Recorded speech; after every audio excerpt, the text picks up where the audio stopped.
নুরি সাহেব, ইমাম ও খতিব, কেন্দ্রীয় জামে মসজিদ নীলফামারী, বড় মসজিদ নীলফামারী। السلام عليكم ورحمة الله. نحمده ونصلي ونسلم على رسوله الكريم. أما بعد فأعوذ بالله من الشيطان الرجيم. بسم الله الرحمن الرحيم. ولا تنازعوا فتفشلوا وتذهب ريحكم. وقال تعالى: ومن يتبع الرسول فقد أطاع الله. যে রাসূল সাল্লাল্লাহু আলাইহি সাল্লামের ইত্তেবা করলে আল্লাহ তাআলার ইত্তেবা হয়। যে রাসূল সাল্লাল্লাহু আলাইহি সাল্লামের হাতে বাইআত গ্রহণ করলে আল্লাহ তাআলার হাতে বাইআত গ্রহণ হয়। যে রাসূল সাল্লাল্লাহু আলাইহি সাল্লামের চরিত্র হলো আল কোরআন, সেই রাসূল সাল্লাল্লাহু আলাইহি সাল্লামকে অবমাননা করা মানে কোরআনুল কারীমকে অবমাননা করা। সেই রাসূল সাল্লাল্লাহু আলাইহি সাল্লামকে অবমাননা করা মানে ইসলামকে অবমাননা করা। রাসূল সাল্লাল্লাহু আলাইহি সাল্লামের শানে ব্যঙ্গ করলে আমাদের কি টুপি থাকবে, আমাদের পাগড়ি থাকবে, আমাদের জুব্বা থাকবে, আমাদের কোরআন হাদিস থাকবে, আমাদের অস্তিত্ব থাকবে? তো সেই রাসূল সাল্লাল্লাহু আলাইহি সাল্লামের মহব্বত ভালোবাসা, এটা হচ্ছে আমাদের ঈমান। হুব্বুর রাসূল সাল্লাল্লাহু আলাইহি সাল্লাম মিনাল ঈমান। আমাদের পিতা মাতা, আত্মীয় স্বজন, ধন সম্পদ সবকিছুর চেয়ে আমরা রাসূল করিম সাল্লাল্লাহু আলাইহি ওয়াসাল্লামকে ভালোবাসি। বলেন ঠিক কি ঠিক না? সম্মানিত আইম্মায়ে মাসাজিদ, উলামায়ে কেরাম, তলাবায়ে কেরাম, যে ফ্রান্স শুধু এবার নয় 12 সালেও আমার নবীজির শানে তাদের পত্রিকায় কটূক্তি করেছে, ব্যঙ্গ ছাপিয়েছিল। বলেন ঠিক কিনা? তখনও আমরা আন্দোলন করেছিলাম, এবারও আন্দোলনে নেমেছি আমরা।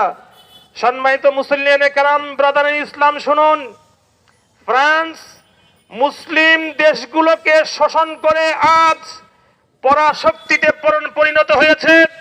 তার আশপাশের আফ্রিকান বড় বড় যেগুলো দেশ, ছোট ছোট দেশ, এই দেশগুলো অসংখ্য খনিজ পদার্থ আছে, সোনা আছে, হীরা আছে, তেল আছে। সবগুলো এলাকার মধ্যে স্লো পয়জন দিয়ে, অস্ত্র দিয়ে, তাদের বাহিনী লাগিয়ে দিয়ে, আইভরি কোস্ট, তারপরে কি বলে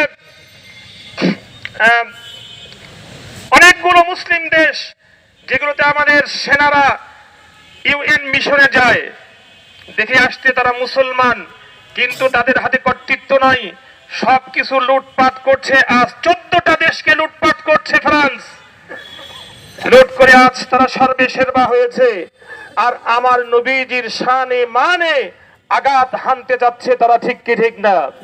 আল্লাহ তাআলা জানাচ্ছেন, ওয়ালা তানাজাউ, তোমরা পরস্পরের মধ্যে ঝগড়ায় লিপ্ত হইও না, ফাতাফশালু, তাহলে তোমরা দুর্বল হয়ে যাবে, ওয়াতাযহাবা রিহুকুম, তোমাদের শ্বাস প্রশ্বাস বন্ধ হয়ে যাবে, তোমরা মারা যাবে।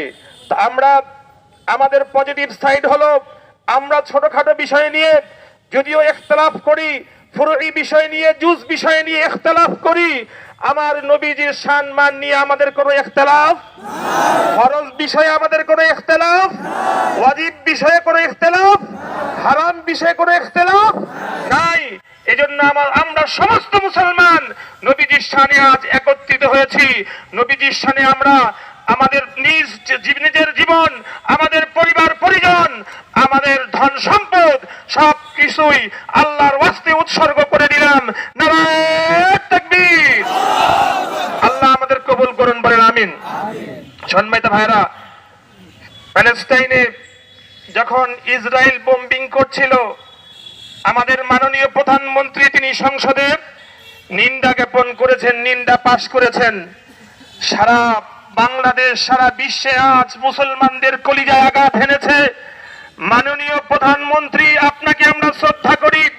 আপনি আলিয়ার দিকে লক্ষ্য করেছেন, কওমির দিকে লক্ষ্য করেছেন, মসজিদের দিকে লক্ষ্য করেছেন। আমাদের কলিজার আগুন ধরেছে, আপনার লক্ষ্য করা উচিত।